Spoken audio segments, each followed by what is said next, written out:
क्या आपका net banking system safe है? या जिस सोशल मीडिया पे आप अपना अकाउंट यूज़ कर रहे हैं क्या वो सेफ है? क्या किसी भी शॉपिंग वेबसाइट पे जो आप बैंक की ट्रांजैक्शन कर रहे हैं अपने बैंक के द्वारा क्या वो सेफ है?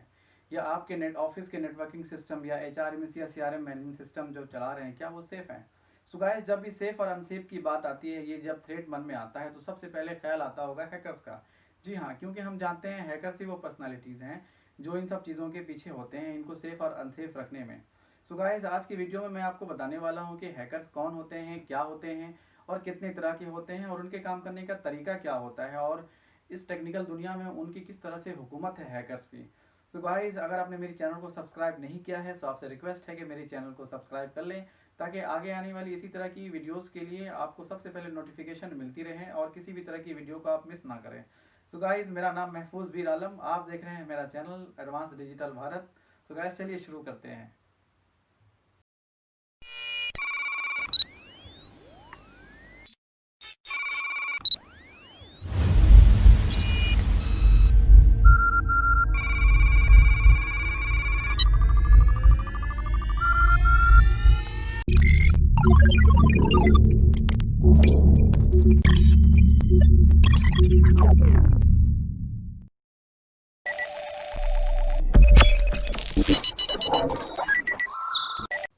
जैसा कि हम बात कर रहे हैं हैकर्स की, सो गाइस, हैकर्स तीन तरह के होते हैं: white hat hackers, black hat hackers and grey hat hackers.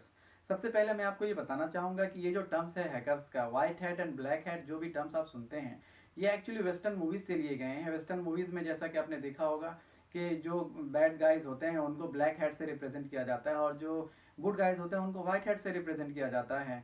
सो इसी तरीके से वो ये टर्म्स वहाँ से ड्राइव किया गया है, वाइट हैट और ब्लैक हैट। सबसे पहले हम व्हाइट हैट हैकर्स की बात करते हैं। ये लोग कौन होते हैं? So guys, white hat hackers को हम एथिकल हैकर्स भी कहते हैं। टर्म्स एथिकल से ही आपको समझ में आ रहा होगा कि एथिकल्स का मतलब ही होता है एथिक्स। मतलब कि जो लोग एथिक्स पे काम करते हैं, जो उसूलों पे काम करते हैं, जो किसी तरह के गलत काम नहीं करते हैं, जो काम बिल्कुल सही काम करते हैं। So guys, white hat hackers exactly में जो देखा जाए किसी कंपनी के एम्प्लॉय भी हो सकते हैं या किसी थर्ड पार्टी ऑर्गेनाइजेशन ग्रुप्स के भी हो सकते हैं। जैसा कि मैं आपको बता दूं, किसी कंपनी ने एक मतलब कि सॉफ्टवेयर बनाया। अब उनको ये लगा कि ये सॉफ्टवेयर में कुछ सिक्योरिटी रिस्क है या नहीं है, तो उनको क्या करना पड़ता है कि उनको हैकर्स के द्वारा वो चेक कराना पड़ता है। वो हैकर्स अपने तरीके से, एक हैकर के तरीके से हैक करके वो चेक करते हैं कि इसमें हैकिंग की कितनी ज़्यादा सिक्योरिटी रिस्क है, कितना ज़्यादा ये हैक हो सकता है। अब वो हैकर उनके एम्प्लॉय भी हो सकते हैं और किसी थर्ड पार्टी ऑर्गेनाइजेशन के लोग भी हो सकते हैं। लेकिन इनका एक उसूल होता है, ये किसी की परमिशन के बिना, किसी की मर्जी के बिना किसी के सिस्टम में इंटर नहीं करते।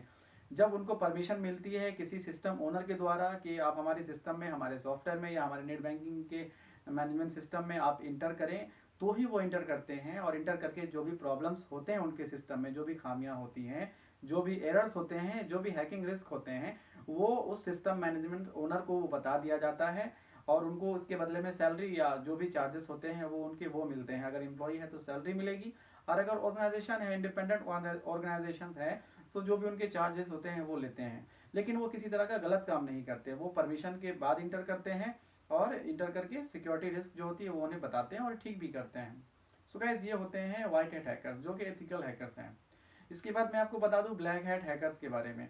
ब्लैक हैट हैकर्स जो व्हाइट हैट हैकर्स हैं उनका जस्ट उल्टा आप समझ लीजिए कि ब्लैक हैट हैकर्स क्या करते हैं, इनको किसी तरह की परमिशन, किसी तरह की मतलब कि कॉल की ज़रूरत नहीं पड़ती। ये किसी की परमिशन के बिना किसी के सिस्टम में, किसी के मैनेजमेंट सिस्टम में या बैंकिंग सिस्टम हो गई, किसी भी तरह का सोशल मीडिया सिस्टम हो गया, किसी भी तरह का सिस्टम हो गया, ब्लैक हैट हैकर्स क्या करते हैं, किसी के भी सिस्टम में उनकी मर्जी के बिना इंटर करते हैं और इंटर करके उनको जो भी सिक्योरिटी थ्रेट्स मिलता है, जो भी लूप होल्स मिलते हैं, उनको अपने कंट्रोल में ले लेते हैं और उनके बदले किसी तरह की पैसे की डिमांड करते हैं, जिसे हम रैंसम कहते हैं। मतलब एक रैंसम अमाउंट मांगते हैं कि आपका ये सिस्टम हैक हो चुका है, मैंने हैक कर लिया है सिस्टम को, या हमने हैक कर लिया है। जो ऑर्गेनाइजेशंस होती हैं या इंडिपेंडेंट हुआ तो वो अकेले ही डिमांड करेंगे।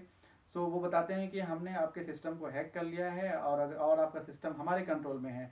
अगर किसी तरह के नुकसान से आप बचना चाहते हैं या नुकसान डेटा का नहीं चाहते हैं तो हमें इतने पैसे दें, और इतना जो भी डिमांड होता है वो अपना डिमांड करते हैं उनसे। सो गाइस, ये ब्लैक हैट हैकर जो होते हैं ये डेटा को नुकसान भी पहुंचा देते हैं बहुत बार ब्लैक हैट हैकर्स क्या करते हैं कि किसी तरह के पैसे लेने के बाद भी उनके डेटा को नुकसान पहुंचा देते हैं। अब बहुत बार पैसे लेके छोड़ देते हैं वो। तो ये होते हैं ब्लैक हैट हैकर्स। इन्होंने दो तरीके के काम किए, दोनों गलत किए। जैसा कि सबसे पहले एक तो किसी के सिस्टम में भी उनके बिना परमिशन के, बिना मर्जी के, बिना ऑथेंटिकेशन के उन्होंने इंटर किया। दूसरा, उनके बदले जो भी उनको कंट्रोल मिला उनके सिस्टम पे, वो कंट्रोल छोड़ने के लिए या नुकसान वो मतलब कि ना करे, इसके लिए वो किसी तरह के पैसे की डिमांड करते हैं। और अगर पैसे दे भी दे तब भी उनके डेटा को वो डिलीट कर देते हैं। किसी तरह की मतलब कि ये दुश्मनी निकालते हैं, या किसी तरह का मतलब कि पैसे ना मिले तो नुकसान कर जाते हैं उनके सिस्टम को, किसी कंपनी के सिस्टम को। तो ये होते हैं ब्लैक हैट हैकर, जिनका काम करने का तरीका बिल्कुल गलत है, जिनकी मंशा, जिनका मकसद भी गलत होता है। सो इसके बाद मैं आपको बता दूं ग्रे हैट हैकर्स के बारे में। गाइस, ग्रे हैट हैकर्स जो होते हैं ये अच्छे भी नहीं होते और बुरे भी नहीं होते। आप भी सोचेंगे ये ताज्जुब वाली बात है, बिल्कुल। क्योंकि मैं आपको बता दूं ग्रे हैट हैकर्स वो होते हैं, मान लीजिए किसी के घर में किसी ने ताला तोड़ दिया किसी की मर्जी के बिना, और ताला तोड़कर इंटर कर गए, और इंटर करने के बाद कुछ देर बैठे और फिर चले गए। मतलब किसी तरह का नुकसान नहीं पहुंचाया और इंटर भी किया बिना मर्जी के। तो आप बोलेंगे कि किसी के घर में बिना मर्जी के इंटर करना गलत हो जाता है, सो बिल्कुल वो गलत है, लेकिन किसी तरह का नुकसान नहीं पहुंचाया, किसी तरह की मतलब कि कोई प्रॉब्लम क्रिएट नहीं की, सो ये चीज़ें गलत नहीं हुई। तो इसमें समझ में क्या आया कि इनकी मंशा जो है, इनका मंशा गलत नहीं है।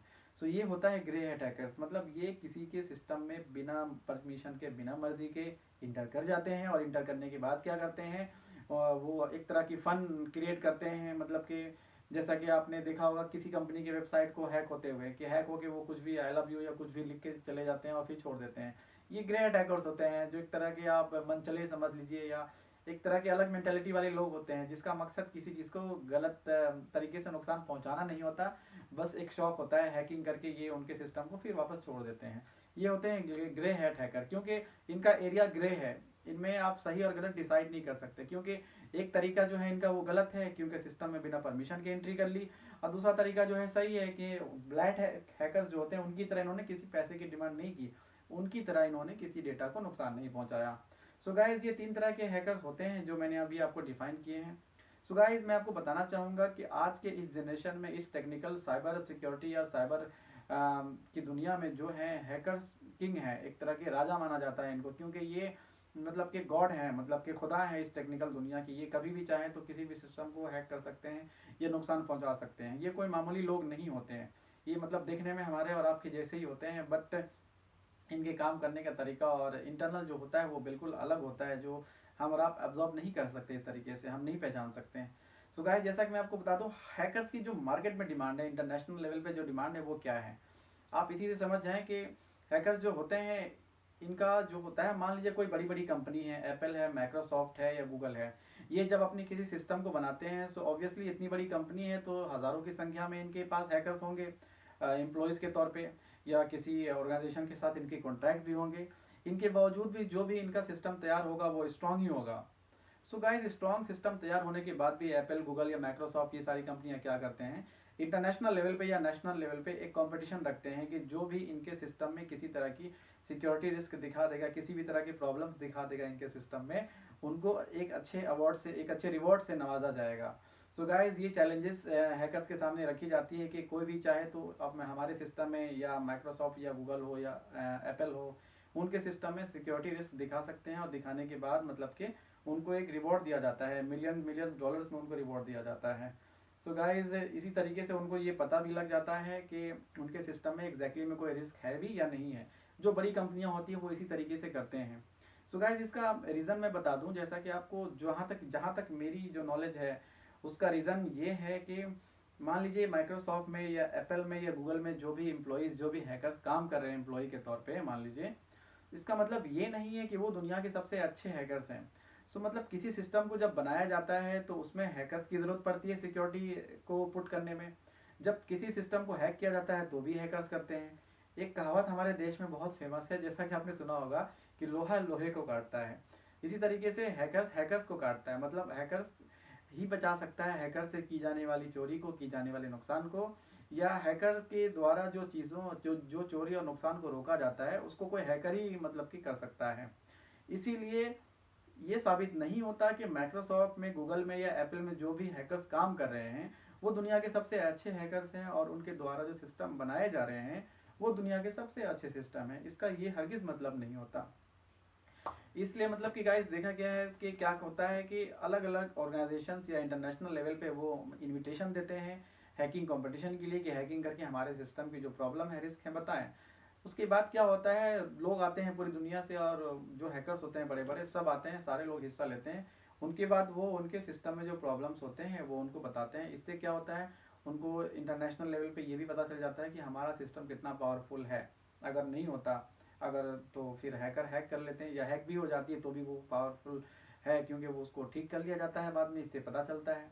सो गाइस मतलब एक तरीके से आप समझ लीजिए कि पूरे इंटरनेशनल लेवल पे वो सॉफ्टवेयर, वो सिस्टम एप्पल या माइक्रोसॉफ्ट या गूगल का इस्टेब्लिश हो जाता है कि ये बहुत स्ट्रांग है, क्योंकि वो मल्टी टाइप्स के हैकर्स के द्वारा चेक कराए जाते हैं, या रिवॉर्ड देकर कराया जाए या किसी ऑर्गेनाइजेशन को कॉन्ट्रैक्ट देकर कराया जाए, वो ऐसे ही मार्केट में लॉन्च नहीं होते हैं। सो गाइस ये हैकर के पीछे की सारी कहानी है जो मैंने आपको बताया है। इसी तरीके से और भी आगे की वीडियोस मैं लेकर आऊँगा। सो गाइस जैसा कि मैं आपको बता दूं, अगर आपने सब्सक्राइब नहीं किया है सो सब्सक्राइब करना आपका फ़र्ज़ बनता है, चैनल को प्लीज़ सब्सक्राइब करें ताकि इसी तरह की टेक्निकल अवेयरनेस हमारे समाज में लोगों के बीच फैले। ऐसा ना हो कि कोई पैसे के कारण पढ़ाई ना कर सके तो सीख ना पाए। सो गाइस बिल्कुल हमारा चैनल जो है किसी तरह के मतलब के पैसे को प्रमोट नहीं करता है किसी तरह के, ये फ्री है और बिल्कुल इसमें आप कभी भी सब्सक्राइब करके आप इनके टेक्निकल वीडियोस जो हमारे चैनल में हैं उनके द्वारा आप नॉलेज प्राप्त कर सकते हैं। सो गाइस थैंक्स अलॉट, बहुत बहुत धन्यवाद आपका। जय हिंद।